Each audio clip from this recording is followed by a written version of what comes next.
राधे राधे दोस्तों, आपका फिर से स्वागत है मेरे YouTube चैनल राधे श्याम में। आज हम आपको एक नया अध्याय, एक नया पुराण सुनाएंगे जिसका नाम है सुख सागर। वो सुनाने से पहले मेरी आप सबसे विनती है कि आप मेरे चैनल को लाइक, सब्सक्राइब और शेयर करना ना भूलें, ताकि हम आपके लिए अच्छी अच्छी पुराने ला सकें। राधे राधे। राधे राधे दोस्तों, आपका फिर से स्वागत है मेरे YouTube चैनल राधे श्याम में।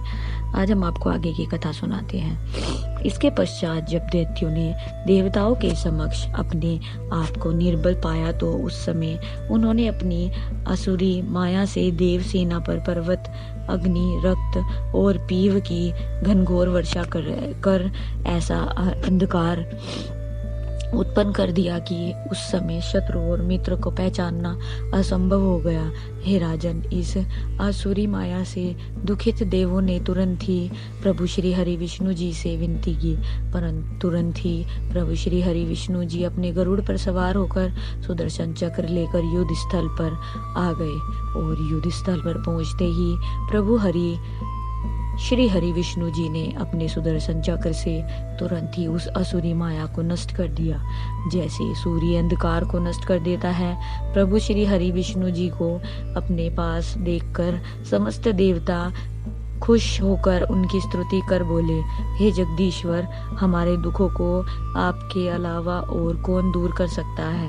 देवताओं की बात सुनकर प्रभु श्री हरि विष्णु जी बोले, हे देवो, तुम सब अमृत पी चुके हो, इसलिए अब तुम सबको जरा सा भी मृत्यु का भय अपने मन में नहीं रखना चाहिए।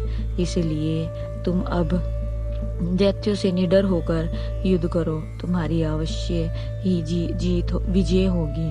प्रभु श्री हरि विष्णु जी को युद्ध में उपस्थित देखकर काल नेमी, सुमाली, माली और मल्यवान, जो काफी विशाल दैत्य थे, अपने अपने शस्त्रास्त्र लेकर प्रभु श्री हरि विष्णु जी से युद्ध करने के लिए आ गए। लेकिन प्रभु श्री हरि विष्णु जी ने तुरंत ही अपने सुदर्शन चक्र से उन सबके सिर उनके धड़ से अलग कर दिए। श्री सुखदेव जी बोले, हे राजन, प्रभु श्री हरि विष्णु जी की कृपा से जब दैत्यों की समस्त माया तथा विशाल काल नेमी आदि दैत्य नष्ट हो गए, तब बलि को अपने सामने देखकर इंद्र बड़े गर्व से बोला, हे दैत्यराज, आपको इस तरह भयभीत होकर अपनी माया से बाजीगरों की तरह छुपना नहीं चाहिए, बल्कि सामने रहकर वीर योद्धाओं की तरह युद्ध करना चाहिए। हे दैत्यराज बलि, यदि तुम आज मेरे सामने से अगर युद्ध में से नहीं भागे, तो मैं तुम्हें अवश्य ही मार डालूंगा।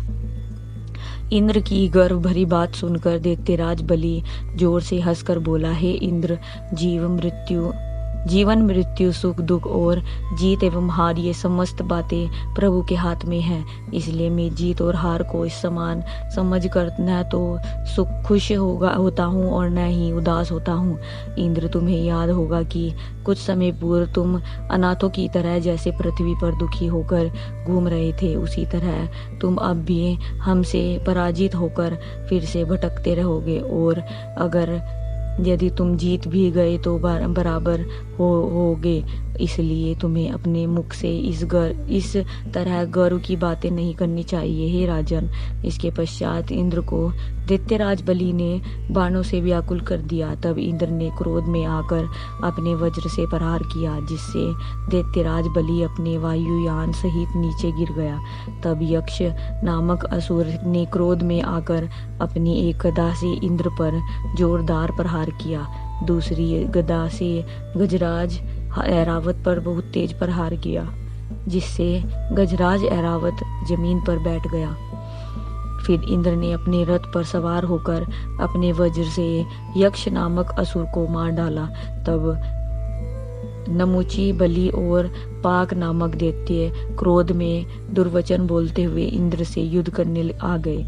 इंद्र ने अपने वज्र के एक ही प्रहार से बलि और पाक को मार डाला, लेकिन वज्र के प्रहार से जब नमुची को कुछ भी नहीं हुआ, तब तो यह सब देखकर इंद्र ने मन में सोचा, हे परमेश्वर, जब वज्र जैसे अमोघ अस्त्र से भी यह दुष्ट नमुची नहीं मरा, तो इसका मरना तो असंभव है। हे राजन, इंद्र अपने मन में यह सब कुछ सोच ही रहा था कि तभी आकाशवाणी हुई, हे इंद्र, यह दुष्ट नमूची दैत्य गीली या सूखी वस्तु से नहीं मरेगा, क्योंकि नमूची को ब्रह्मा जी ने ऐसा वरदान प्रदान कर रखा है, अतः इसके मरने का अन्य उपाय करना चाहिए। हे राजन, इंद्र ने यह आकाशवाणी सुन अपने वज्र पर समुद्र का फैन लगाकर जैसे ही यह दुष्ट नमूची पर उस वज्र से प्रहार किया, उसी क्षण वह दुष्ट दैत्य पृथ्वी पर गिर पड़ा।